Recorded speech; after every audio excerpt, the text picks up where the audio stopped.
Hello and welcome to the Motocross Network. In today's video, we are going to take a look at the 2024 Nashville Supercross, aka Smashville, and all of the injuries that came along with that race. Throughout the day, we saw crashes from Club MX Yamaha's, Garrett Marchbanks, Pro Circuit Kawasaki's Levi Kitchen and Cameron McAdoo, Red Bull KTM's Chase Sexton, and HEP Progressive Suzuki's Ken Roczen. Let's now take a look at said crashes and the injury updates we've gotten from either the rider themselves or their teams thus far. All right, let's begin with HEP Progressive Suzuki's Ken Roczen. Man, oh man, this was possibly the most sudden and explosive crash I've ever seen in Supercross. I was happy to see him get up after this one. Whilst running in second place in the 450 class main event, Kenny landed that huge triple before the whoops. Once he hit the whoop section, his bike began spewing a bunch of smoke. Then he looked like he was riding an electronic bull. He went bouncing and flew off his bike, landing flat on that rock-hard dirt before the corner. This was due to his shock body exploding, the team later clarified. Now, before we look at his injury update, let's first watch said crash from another angle for added context.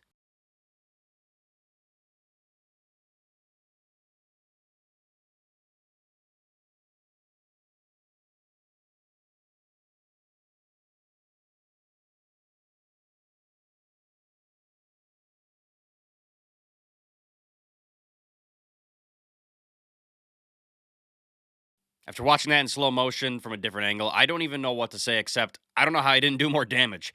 I'm seriously surprised he didn't blow out his ACLs from that initial bounce off the whoop. When his suspension blew, you can see his ankle is just at a right angle, man. It was bad. Anyways, Ken Roczen and his wife gave us initial injury updates. I'll start with Kenny's. Ken Roczen said in a post-race update, quote, "I thought bull riding would be more fun, getting some MRIs on Monday. Knee, ankle, and toes, got all of it. We are doing some investigation as my shock body only had about 3 hours on it, and we have never seen it malfunction like that. It wasn't a seal or anything. The bottom cap / housing or whatever you want to call it completely exploded. What a bummer. It was shaping up to be a good battle, but once again, you can't take old German oak out just like that. We'll be back. I just don't know when yet, lol." Kenny's wife, Courtney, also took to socials to give an update from the Alpine Stars medical rig.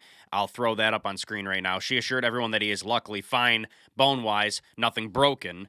Kellen Brower from MotoOnline.com also got some info directly from the HEP Suzuki team after the race, and they told him just a bruised knee, bruised leg, and bruised toes, but nothing is broken. So I'm happy he's all right. He did post a picture of the swelling on his leg and foot. I'll put that on screen. It's pretty gnarly. He did walk away with no broken bones, so that's lucky. But he is getting a couple MRIs, I believe, later tonight to make sure everything muscular is okay. All I have to say about this is, holy crap, is he lucky. That could have ended really, really badly for him. And to walk away without any broken bones is incredibly lucky. Hopefully the MRIs come back good, too. We're wishing you a speedy recovery, Kenny. You've been looking good, man. We want you back on the gate. It's been a good season for you, so heal up, and we hope to see you lining up again soon. All right, before I get into the next injury update, let me tell you about my sponsor, Blood Lubricants. Blood is an American-owned moto and UTV lubricant / oil company. In today's video, I'm going to highlight their chain lube. Why choose Blood's chain lube over competitors, you may ask? Well, first of all, their chain lube is specifically manufactured to be environmentally responsible. Second, unlike competitors, its dry film resists dirt. Third, it penetrates deeper into your chain for better lubrication. If that's not enough for you to try it, I've got something special for you as well. I've got a code, TMN25, for 25% off site-wide. Go check out Blood Lubricants at bloodlubricants.com. Links in the description. Huge thanks to all you guys supporting the companies that support me. Again, head to their website, links in the description. Use my code. Thanks. Next up, we have Red Bull KTM's Chase Sexton. Sexton also went for a wild ride in Nashville due to part malfunctions. This is a rare occurrence, and we had it twice in one night in the 450 class. At first, I thought he just lost traction before that roller across the start gate, and he still tried to go for that big double, but came up way short. Turns out there's more to that story. I thought in my head, too, I'm like, he came up way too short for him to go for that. Like, he should have known that he was too short. Well, come to find out, he wasn't going for it. Sexton had a brutal crash on the 5th lap while running 6th place. He gingerly walked off the track and did not return. Initially after the race, KTM said a rock cracked his throttle body, which caused his throttle to stick and sent him too far into the next jump. The number one was banged up, but luckily had no major injuries. Before we look at what Sexton had to say, let's take a look at his crash. Here's that clip.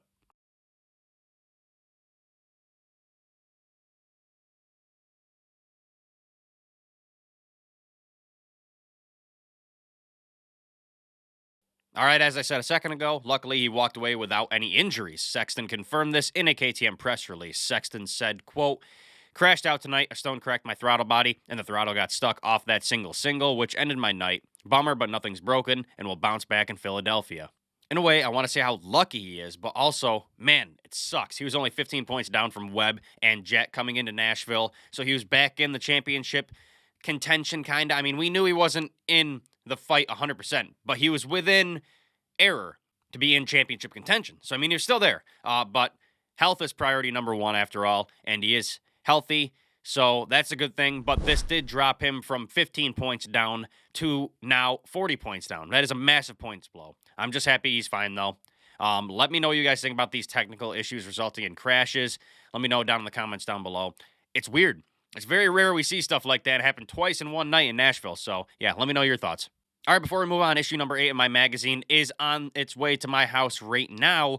If you pre-order it, it will be shipped out soon. If you're a MagPass subscriber, it will be shipped out soon. If you want to become a MagPass subscriber, head to my website, themxnetwork.com. You'll get the last 5 issues of my magazine for the year, all for one cheap price. If you don't want to pay for the pass, you can buy single copies there as well. Themxnetwork.com, links in the description. Thanks to all you guys who support my work.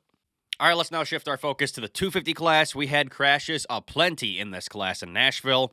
Let's begin with an early crash that rendered Club MX FXR Yamaha rider Garrett Marchbanks out of the race early in the day. In fact, it caused a red flag due to where he was lying on the track. Marchbanks made contact with another rider coming into the first rhythm off the start in the 250 West heat race. If you don't remember the crash, here's that clip.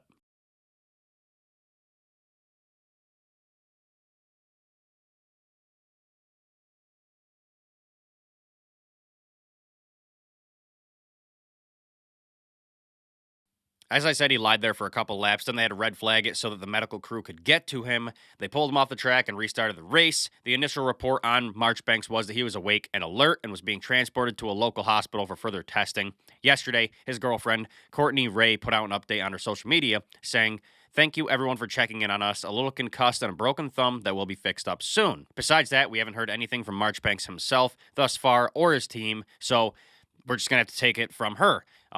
Again, this could have been much worse. My initial reaction when I saw him crash was, dang, he just destroyed his scapula and probably his collarbone as well. He's going to be out for a while, but I cannot believe he just walked away with a broken thumb. That's it. That's crazy to see how hard he hit the face of that jump and only comes back with a broken thumb. Either way, it sucks to see, though. Garrett was having such a good season, and I was hoping to see him keep this momentum up and carry it into pro motocross, but it looks like he's taking a little vacation. We're wishing you a speedy recovery and can't wait to see you lining up again, Garrett. All right, on to the Pro Circuit Kawasaki, guys. Let's begin with Cameron McAdoo. Let me first say this is the only rider we don't have a definitive update on just yet from that main event crash, but I figured I'd give you all the info he has given us thus far. Cam had a rough day from the start. He had a crash in qualifying with Logan Leitzel.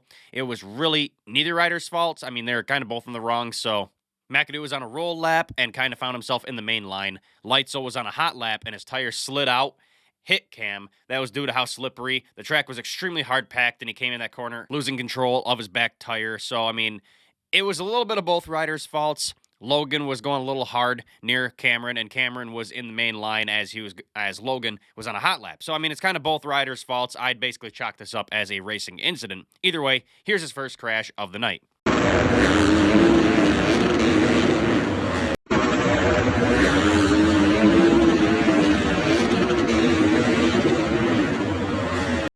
So yeah, a relatively slow crash, but it did some damage. He reportedly hurt his shoulder pretty bad from this crash. Him and the team were kind of hush-hush on the details regarding it, though. But he said it hurt, and he's going to attempt to push through the night, push through the pain, and race the rest of the night.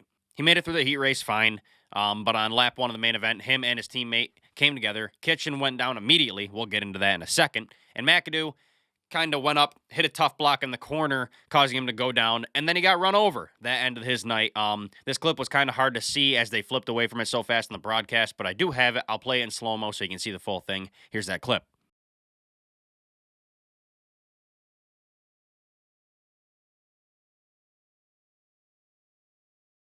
Again, just an unfortunate situation for the former points leader, Cameron McAdoo. He came out yesterday and gave an initial injury update saying, quote, Unfortunately, yesterday during qualifying, while on a roll lap, another rider and I came together damaging my shoulder. I did everything in my power to race the main last night, but it was just impossible to finish safely. I will be further evaluated this week to find out the extent of it, and will update everyone accordingly. It's very easy to resort to, why me? But I've learned that way of thinking never encourages progress to get where I want to be. Thank you to all my partners and fans for the continued support. Just a horrible mix of bad luck and minor mistakes turning major for Cameron McAdoo. It really sucks to see. I genuinely thought 2024 was his redemption year. He's been known for being the guy who's constantly injured. And this year, I mean, yeah, he was dealing with an injury, but with how fast he was going, how consistent he was going, and now he has a points lead, I had high hopes for him. I thought this was his year, man, but unfortunately, another injury. Hopefully, when he gets further analysis, he gives us some good news. But from what we hear so far, it's not looking good. Either way, we're wishing him a speedy recovery and hope to see him back on the bike soon. Get well soon, McAdoo. All right, final injury update of the day. Levi Kitchen, as I mentioned in the previous update. Kitch was involved in the crash with his teammate Cameron McAdoo, and unfortunately, he kind of took the brunt of that crash. He slammed the ground pretty hard after coming into contact with McAdoo midair. Here's a couple slow-mo clips of said crash.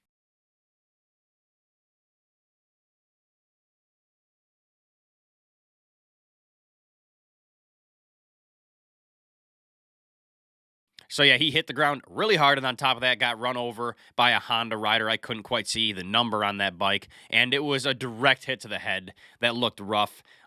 Those Bell helmets being put to use there. I honestly can't believe he got up from this and climbed through the pack as far as he did. A truly impressive comeback from the chef. I believe he went from dead last to 14th.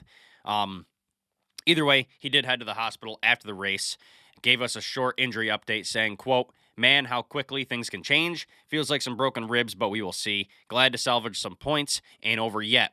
I'm glad to see he's in a good mindset. That's a good start to his recovery. Like I said, he managed to have a pretty good comeback after that crash, driving the points deficit he accrued from Hampshire down to only 1 point behind the new points leader. I'm hoping his injuries aren't too bad. After such a good season, it sucked to see it end like this. He was riding incredibly. Hopefully it's not too bad and he doesn't miss too much time on the bike. He does have 2 weeks before 250 West returns to racing in Denver Supercross, so he has some time to recover. Good luck on the recovery, Levi. We're all rooting for you, man. We want you back winning races. You looked incredible. And yeah, good luck on that recovery, man. All right, that's all I have for you guys today. Let me know what you guys think of all these crashes and injuries in the comments down below. If you like my content, you can support me directly by buying a magazine. I got leftovers and pre-order for the next issue available on there. Or you can go support my sponsor, Blood Lubricants, bloodlubricants.com. Use my code TMN25, and links in the description as well. Thank you guys for all the support, and yeah, thanks for watching, and I'll see you guys in the next video.